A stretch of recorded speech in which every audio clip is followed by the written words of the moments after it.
How's it going, everybody? It's Orange Sharif here, founder of Konnex. This is our first episode of Konnex TV, and I'm here with the amazing AJ Wirth. She's really a superstar in the industry. She's on track to become a Grammy Award-winning artist, and she's somebody you need to know and keep an eye on track. She's moving up in the world and doing some amazing things.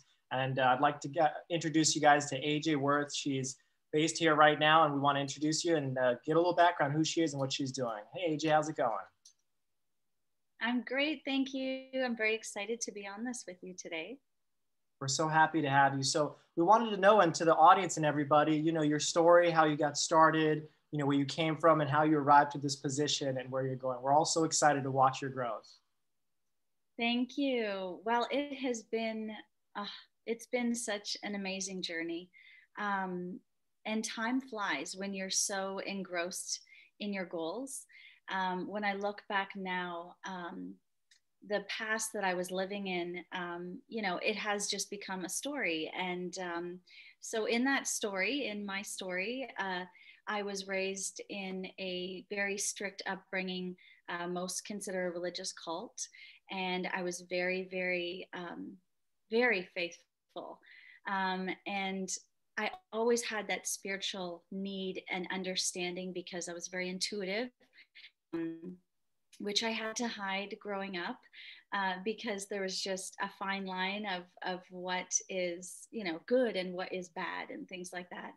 You know, fast forward, you know, intuitively, I always knew that there was more out there for me. And I started poetry when I was 9 years old. And I would collect it and also singing. And as much as some people had to, or when they get older, they're looking for their passion, they're looking for their dreams. I don't really feel like I ever had to think about what I wanted to do. I felt like I didn't have a choice. I felt like I had been seeing since I was 5, 6 years old, myself singing on stages and authors of many, many books.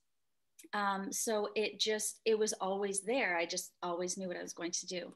And I was able to leave home, go to school, for a little bit for journalism. Mm-hmm. And then I ended up leaving and getting married at a very young age, wow, which would have been the appropriate thing to do to be a good Jehovah's Witness. Mm-hmm. And so I was very committed and fast forward, ended up having 4 children. I always knew I'd have a lot of children. Yeah. I said 6, but 4 is good.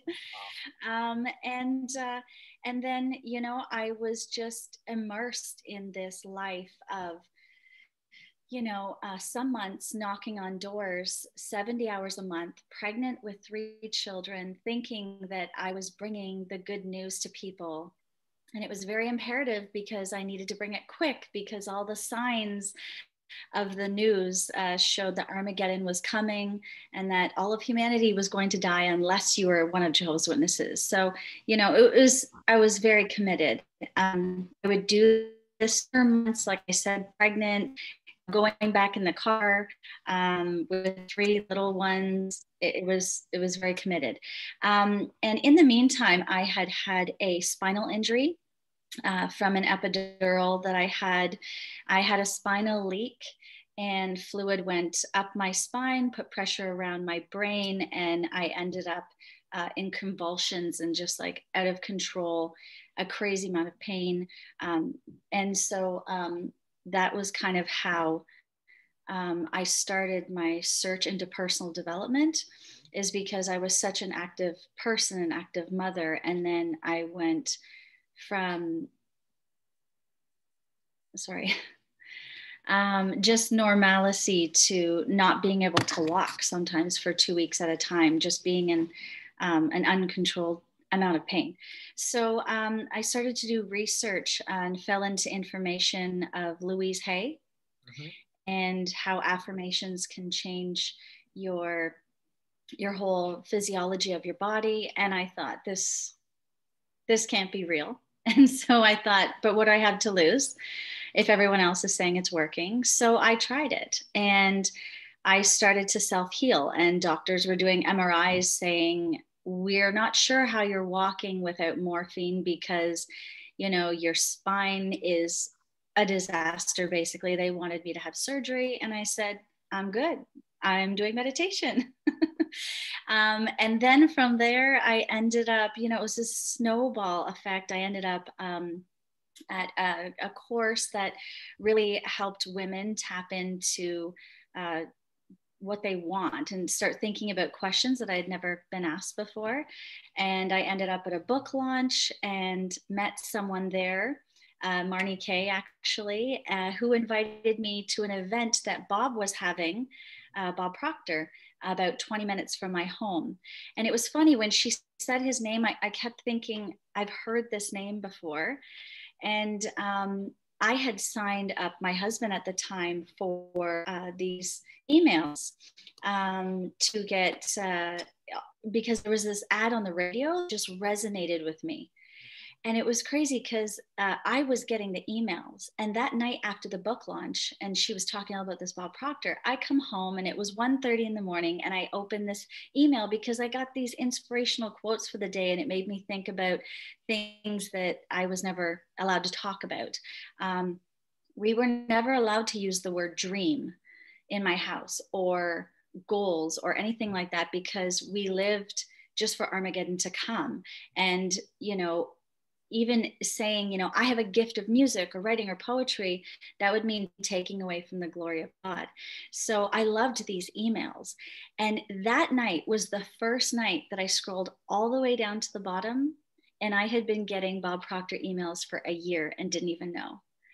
And next thing, I ended up at his seminar, and there was only seats right at the very, very front. And I sat down, and the craziest thing was he walked over to the side of the stage and yelled directly at me and pointed at me. And he said, "Quit watching the news."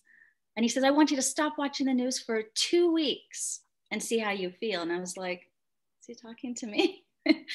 And it was funny because I was obsessed with watching the news, CNN all day, because, in the religious cult, you would look for reasons to justify terrorism or violent acts or food shortages or earthquakes to say, okay, it's coming, it's coming. And I felt like I needed almost like an AA for the news, because it was really the biggest challenge I had ever done. And I started to feel differently.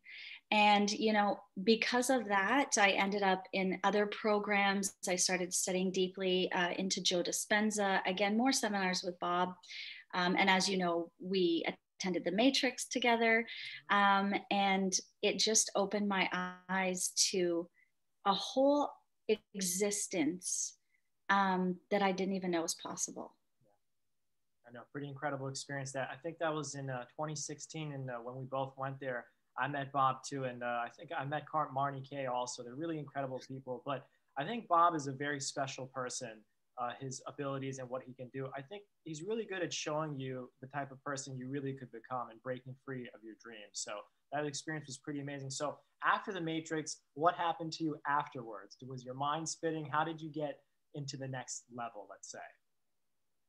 What was really crazy about the Matrix was that when I went there, I was still a part of that religion. And I was so conflicted. I cried for 6 days. I mean, I don't know if you remember that, but it was like beautiful. Yeah. And it was traumatizing, because here I had this amazing human being saying, you can do anything, be anything. And then my subconscious paradigms were going, no, it's bad, it's bad, it's bad. You're going to get in trouble. It's demonic to sing and all of this. So I'm sitting at this table and I'm telling everyone my goals, that I'm going to start a business doing mindset training, and I'm going to release books. And, my guts were not in it, obviously. And I was sitting across the table from this woman I had never seen or met before. And she slides a piece of paper across the table, and I pick it up, and it says, "It's time you admit what you're really here to do. This is what you need to do. Number 1, get a Mary Poppins nanny for your children. Number 2, start vocal lessons. And number 3 was something like, start sharing your gift with the world with the writing and the music," something like that. I just started bawling because I was like, what? You know, is this woman psychic? Like, what's going on here? Right? Like, how does she know all this? And it was just like that, someone acknowledging just triggered me to give myself permission. And what was the most crazy is right after she passed that piece of paper, Bob played a video of Doris Day singing, and I love all the old great standards. And I was like, this is not happening. You know, this can't be happening. So she said to me, and the crazy thing was, is she ended up being a Broadway teacher of celebrity and children and vocalists. And I said, how did you know? And she said, I know a vocalist when I see one. I want you to meet me in the lobby and I want you to sing for me. I was like, sing? Like, I've never sang, I haven't sang for anyone in years. Like I sang when I was a kid in school assemblies and stuff, you know? And so I sang a couple things. I sang the song Pretend. And she said, for God's sakes, child, what are you waiting for? So I finished The Matrix, connect with Peggy McCall, and I decide I'm going to join the elite circle of influence. And it was the first thing that I was so scared to do, to sign up for, spend an additional amount to invest without asking permission of my spouse at the time. And so it was all just like fear, but also excitement. And what was great was I went to, my first meeting was just a couple weeks after The Matrix with Peggy. And everyone introduced who they were and what they did. And I got up and sang. I literally just got up and sang, and it was crazy. And on the way home from that, I had a call from someone who was hosting an event and said, I would like you to come to this red carpet event and sing. And I said, sing? How do you know I sing? And she's like, oh, I just think you have this sneaky voice. And I was just like, this is really how manifestation works. And it was like, I hadn't even spoken it to anyone. All I had done was focused on the thought and how much power there is in thought. And I didn't go looking for anyone. They came, found me. And right after The Matrix, I set up a goal saying, I want to have classy, inspirational people performing my music internationally. And within less than 8 months, an opera trio that has been signed with Universal, they reached out to me and said, we love your poetry and online and everything. We would like you to write 2 original songs for us. So I wrote the lyrics with the composer of the group, and they've performed internationally, and they were nominated for a Juno, which is like the Grammy of Canada. And their videos were recorded in Poland. Absolutely stunning opera trio. I mean, I had never written opera. I had only ever written hip hop.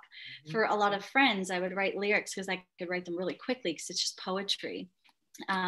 So yeah, that's kind of how it all started. And after that, I just, kept deep in the study with Bob's 12-month coaching program, and literally saved my life, educated me to jump in, dig deeper. And next thing I know, I gave myself permission to, start doing it myself, which is what I really wanted to do. It just took me a long time to admit it.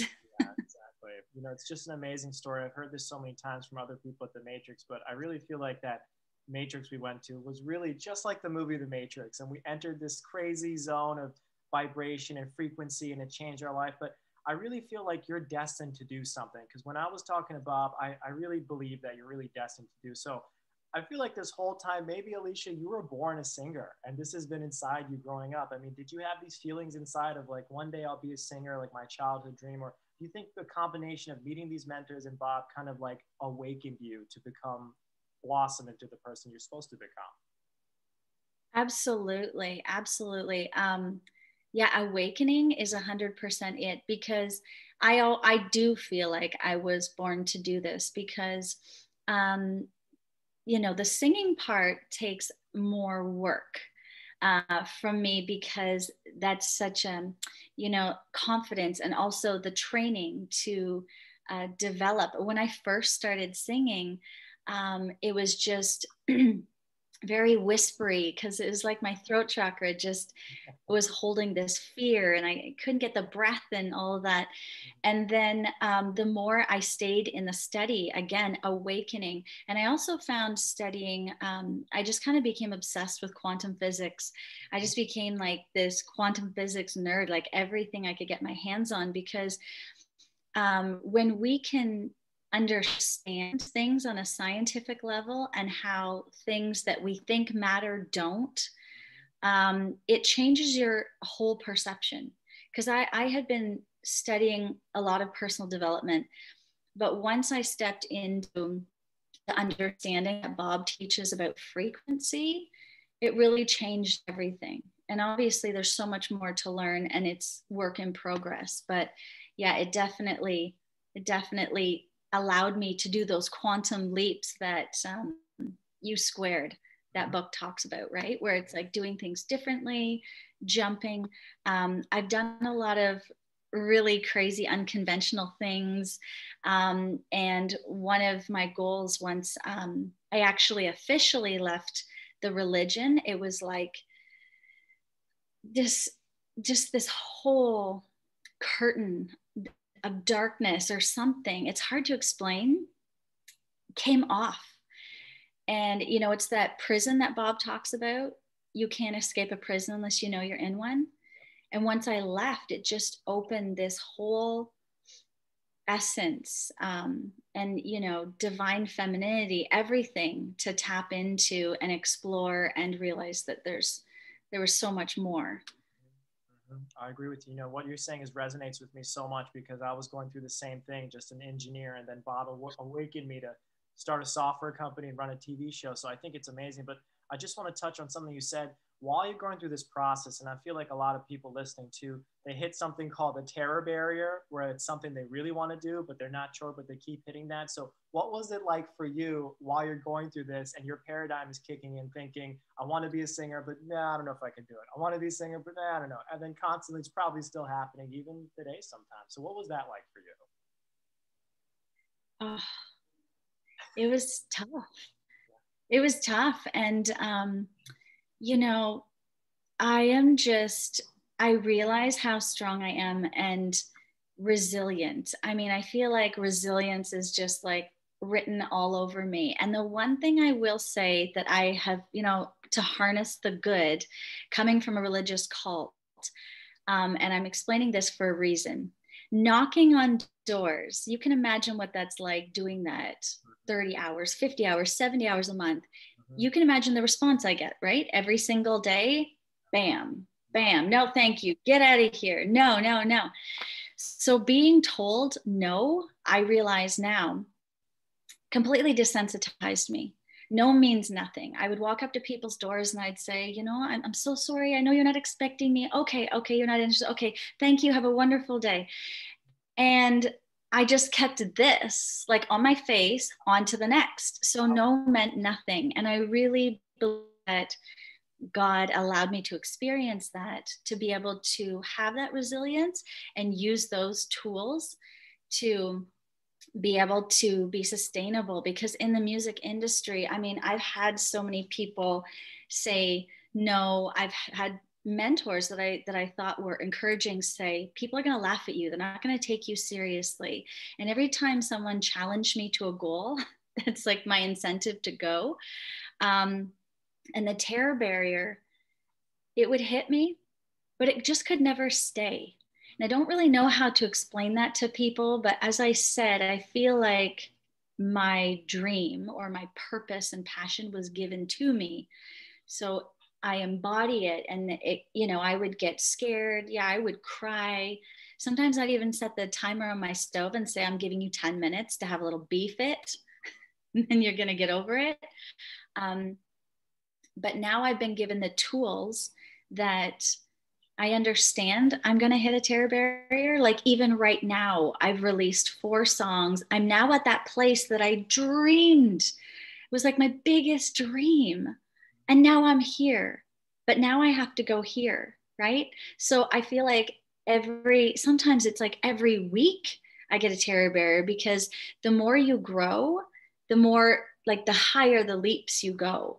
And it can be dark some days. And I kind of think that it's good to, for me, it was good to learn. I was such an unemotional person being in that religion, that Bob told me, your superpower is the very thing that you hold back. And I didn't understand what he meant. And then when I went to the Matrix, I realized he meant crying. I hadn't cried. I'm such an empath, so I would cry at shows, but I would never cry about myself. I would never say I'm sad or I'm mad. I didn't know what those emotions were. So when I started to allow myself to feel the emotions, but give myself like a time limit, so to say, I would say, how do you like this? How does this feel?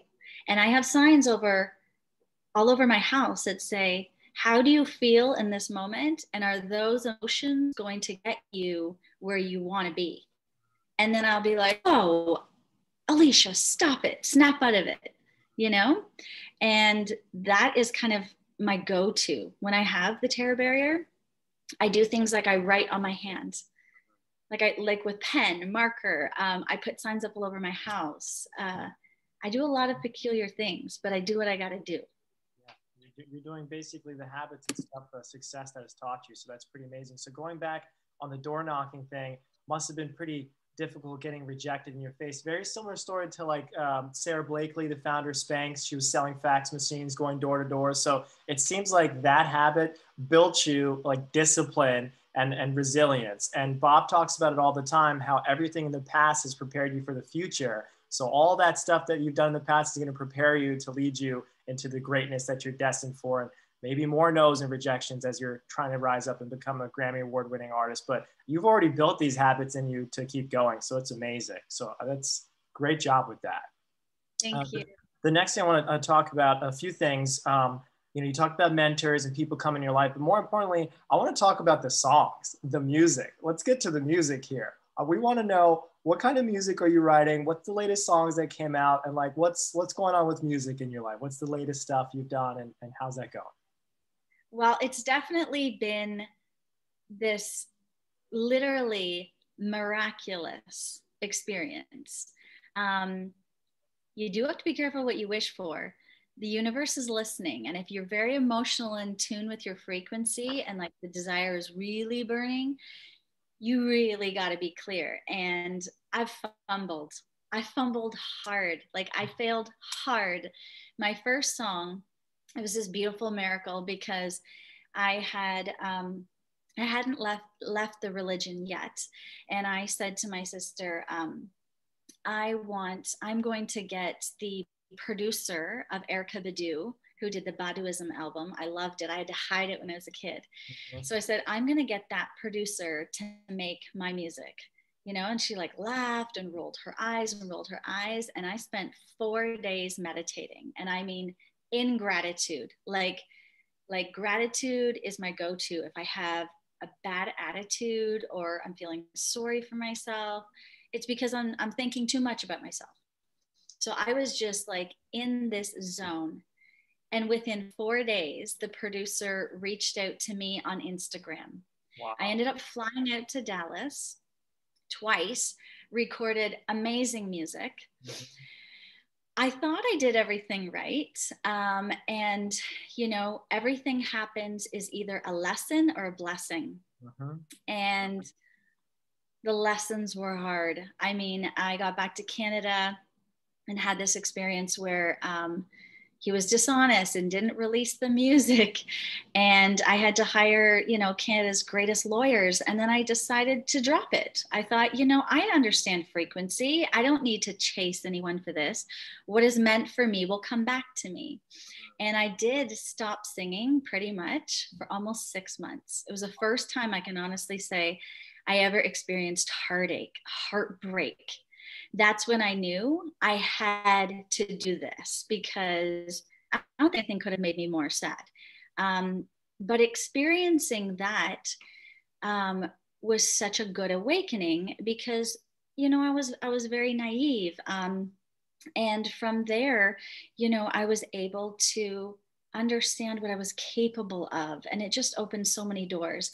And I ended up at this music conference. And again, I showed up because at the time, my spouse was like not accepting the fact that I was going to be a singer. So I was in all this fear and hiding what I really wanted to do. And I ended up at this conference, and they were dividing the room. It was a music conference between those who were the music managers and those who were producers, those who were artists and everything. And so I stood up, and the funny thing was, I ended up with this massive line of people in front of me. And they all thought I was their mentor. So they were trying to talk to me. And, but these two men came up to me and said, we did songwriting for P. Diddy, and we think, we would like to hear your music. And I said, I don't have any. They said, we're going to send you something to sing.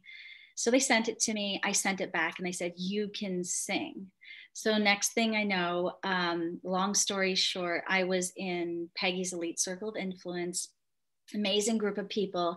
And they surprised me on a conference call and pooled together money to send me to Chicago to record in this incredibly amazing studio where Beyonce and Christina Aguilera and all these huge stars had performed and made this song. And so the first two songs were not written by myself. The one that I did out in Dallas, it's called What's Left to Say. I wrote the second verse and the chorus, and I wasn't in my power, so to say, yet. I still thought I needed people to make me something, and it was very just like ignorant to a lot of things because I was newer in the study. And even when I went to Chicago too, I didn't write the lyrics other than the spoken word part was written by me. And so What's Left to Say is really a funky, old school kind of dance song.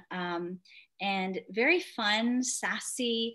And I was kind of talking about my relationship, and you can tell by the lyrics. I think a lot of people will be able to relate. But again, all the songs that I've written always have, even if they're heavy lyrics, they have this like massive vibration of hope in them. And so the other song I did was called Colors of Love. It's a very romantic song. But it wasn't until I started with the song, my third release is called The Truth Is. I had been doing all sorts of things, and long story short, I woke up in the middle of the night from a dream. I had seen myself performing on stage in this beautiful black outfit, and like down to the details of my hair, accessories, everything. And I was singing this song. And it was so clear that when I woke up, it was like 3 something in the morning, 3:17 or something. And I woke up and I wrote the entire song that I had just heard myself perform, all the lyrics, like in one shot in just like a couple minutes. And the lyrics are really about my story. The chorus says, I'm not okay, but I'm gonna cry about yesterday. I'm not okay. And it was just kind of like this amazing, beautiful way to explain that whole concept of Bob saying, you don't know you're in a prison until you can't escape a prison until you know you're in one. So this is the whole concept of this song, being in this religion.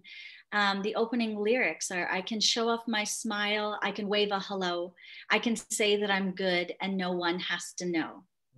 And so it was all about putting on this facade of pretending. Meanwhile, I'm just burning inside.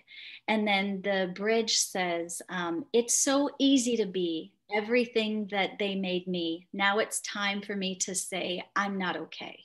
So it's just like this like coming out song and saying, I'm not okay with all these paradigms and belief systems that you've given to me as if they have to be mine. And that was my baby. That was my real foundation. And I connected with a producer, and we made it into this magical Disney sounding, very fairy tale song. And what was even cooler is that after I wrote that song, wrote down the lyrics, I opened my computer because I was wide awake. I got a message from this publicist who works with the biggest celebrities in all of Hollywood on LinkedIn. And on the side was this YouTube, not YouTube, Amazon advertisement for this big black tulle skirt and bodysuit, exactly what I was wearing in my dream on stage. I bought it right away, and that's what I'm wearing in the cover of the album, and it's what I'll be wearing for the video. I mean, you know, it's so unrealistic to explain to people how this happened, but we know that this is how it works, you know? Yeah, and then the last song that I just released, it's called "The Truth Is." It's such a beautiful frequency of violin. It just opens with this very eerie violins, this kind of dark sounds, but very masculine and feminine together. And I'm talking about just my life. And the lyrics are, I've been lying to myself and to everybody else. I've been lying and I don't know what I'm doing. And I'm scared to say the truth. Somebody help. And I was actually on my way to pick up my daughter's birthday cake, her first birthday party ever after leaving the religion when she was 7. And I had gotten into an argument. I was crying in the car and I was driving. And I said out loud, because I talk to myself out loud a lot, you know, it's just what I do. And I said, I've been lying to myself and to everybody else. And as I continued speaking, the melody just came. It just turned into this melody. And I pulled over to the side of the road. Before I even picked up the cake, I had the whole song written. Wow. It was just like, and what's crazy is I don't play any instruments whatsoever, but I can identify the sounds. It's kind of like Michael Jackson. So when I go into the studio, I have to say, okay, I hear this and it sounds like this. Mm-hmm. So I piece the whole production together myself by instruction.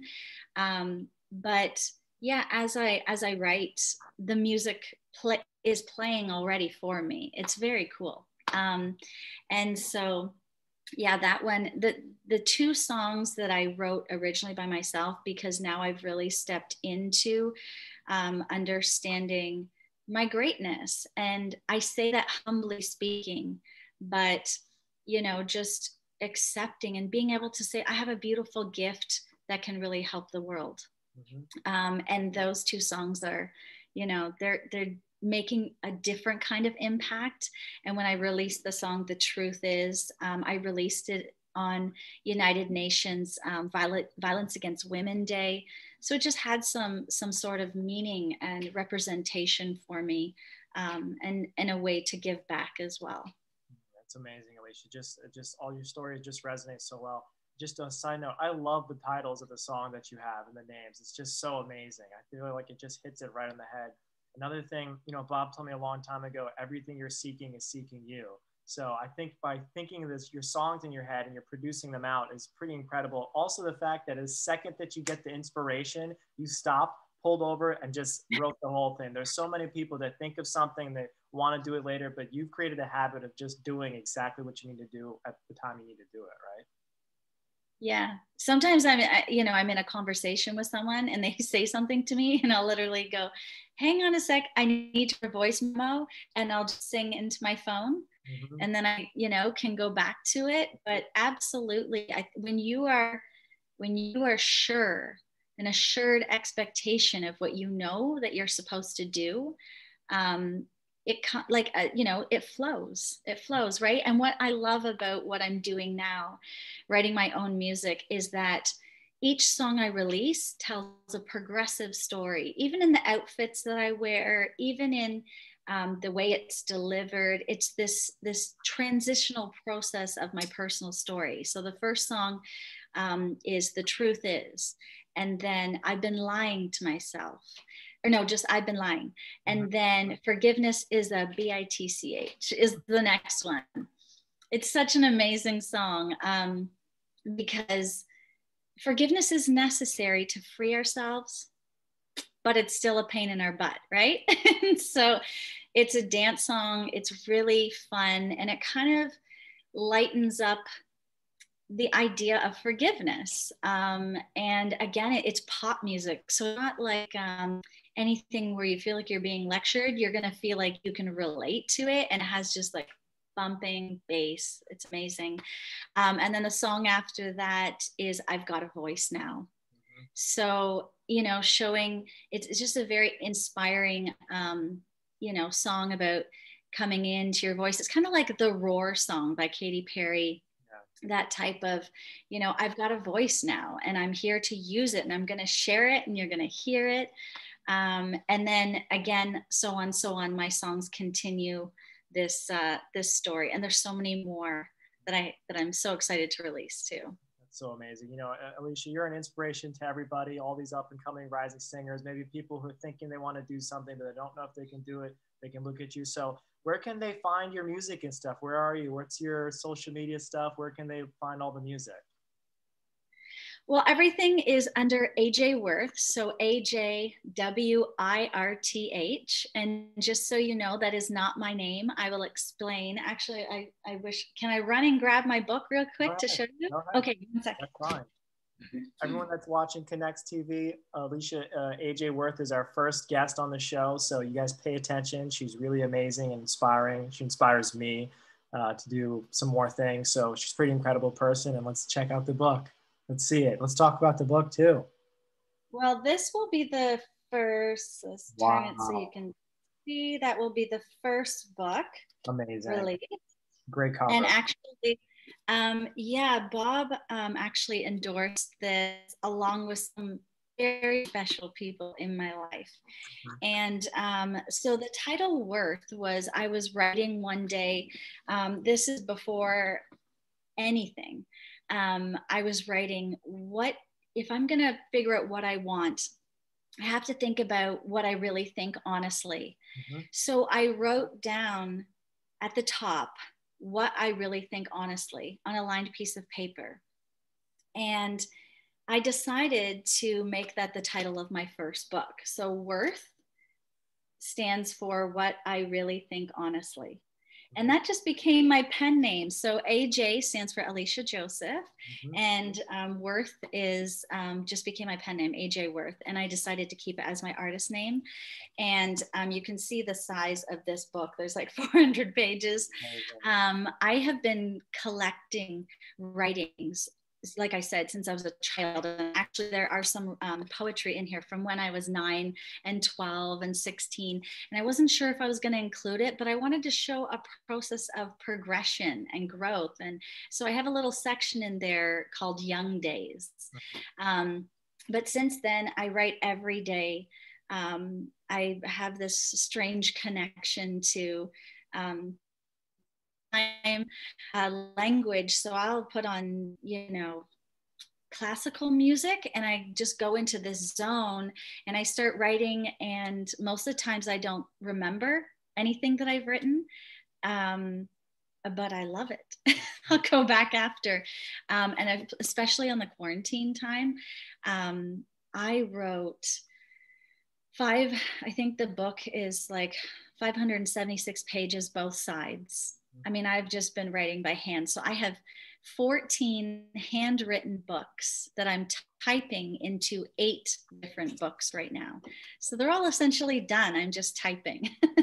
And I love it because poetry, you know, music is such a big part of my passion, but poetry is the foundation. It's my core. As soon as I start writing poetry, I need to sing. And it's like, I can't sing unless I am writing poetry. So that's why I know it's, you know, it's my first kind of effortless planted gift. And so I'm really excited to release this first one. And the dates that I projected were in February. So we'll see if we can keep on track. There's been a few little delays, but it's okay. I'm just excited to get all of that out. And so all of my social media is, AJ Wirth. And you can go to ajwirth.com and sign up to receive notifications and updates. And also, to just keep in touch with finding out book launches. My music is all at the top. You can click on a link that takes you to a platform called Songwhip. So you can listen to any of my music on anywhere from Spotify and Apple Music, YouTube, all of the platforms and digital platforms in the world. That's great. Awesome. And for the viewers, we're going to include all the links to everything in the title below or up. You can just click on that there. So Alicia, it's just so incredible to have you on this show. We really appreciate your presence, and everyone is looking up to you. You are just going to be amazing. We can't wait. So what should we look forward to in the future? Anything happening in the next months? Anything travel, anything for you in the next music launches? What can we look forward to happening soon? Well, I do have a few meetings to attend to with different labels. And I'm not, I'm just taking things a little bit slower and making sure that I have my brand resonating with me in my core, because it's easy to be influenced. And so, I just want to make sure that I get my books out. I wanted to get some music out. So now I'm just in a good place to kind of take my time. I felt like I was rushing so much. You know how when you're so laser focused, you reach a goal and you just go on to the next, instead of just really, taking it in and celebrating yourself. And so there's quite a few different things I'm working on. Very excited about some product lines that will be associated to my brand. Wow. I won't share yet, but in all of the book covers, there is a very significant theme that I have continued for a reason. Just been years behind the scenes building that. When it comes out, I'm going to be very excited. I've been approached by different groups to be ambassadors, promote products and things. So right now, the next couple months, I'll be spending, going through those. But in February, I will be releasing the Forgiveness song, and also, again, a book. So we're just going to see how. We're just changing the date. So I can't give you an exact date right now, but just stay tuned. It's coming. Amazing. We really appreciate it. So looking forward to all the greatness that you're coming soon. And we think you are already there, Alicia. I'm just so glad that we have you on our episode and hope to have you back on the show. So anything else you want to say to the audience or people watching you about inspiration or going after your dreams? Yeah, I think one of the biggest things that is I found the toughest, especially if you're programmed in a society to always be conscious of what other people think. I was brought up, don't stumble your brother, don't do this if you make this person mad. And it's just like so much noise. And after this 5 years of intense, dedicated study, it has taken me this long for a light bulb to go on. And I don't want to say to not care what people think, because care is not a word that you want to use. What I'll say is to not worry. Worry takes up so much time in not just your mind, but emotionally and physically. When you worry in your mind, it takes over your body. Every emotional, everything we're going through emotionally has a physical effect. And if you can study to step into your confidence, it's imperative. You can't go without study, because you'll always care what people think. And that is my biggest thing, is just, if you feel that you have this passion, you have to really detach from people's opinions, because the ones who, might be trying to bring you down, most likely they're not even in the arena, so to say. Brené Brown speaks of that, and Roosevelt, that quote about, The people who, there's a difference between criticism and constructive criticism, obviously, right? And to get rid of that fear, you have to just not worry what other people think. And I mean, how many times we've been to Bob's seminars where, in essence, if we could just grasp that idea, we would set ourselves free to pursue, to give ourselves permission to take the time to realize how important we are, and that, you know, we're here for something. You know, we're not here to be drones, monotonous, going through the days. And trust me, I know all about that. With 4 children, there are days when I'm like looking at a messy kitchen, I can't see the floor, they're fighting, and I'm going, what am I even thinking? Like, am I crazy? Do I actually think I can get to this place? And then I'm like, yep, you know, because my present circumstances don't mean anything. And it's just, yeah, you have to convince yourself to not worry about what people think, because reality is not really reality. That's why the study of quantum physics helps, right? It teaches you that there's different elements to reality. You have to absolutely, you know, jump. And the only way to do it is to not worry about what people think. It's amazing, Alicia. We're so glad that you made the jump to do this, because you're helping so many people with the music and inspirational stuff. We're so happy that you made the decision. We're all your fans. We're all rooting for you to win, and we appreciate you so much. So thanks so much for having us on our show. And everyone that's watching, follow Alicia, aka AJ Wirth. Click on the links above or below and check out our songs, and we'll see you soon. Thanks so much, Alicia. Thanks for having me. See you later.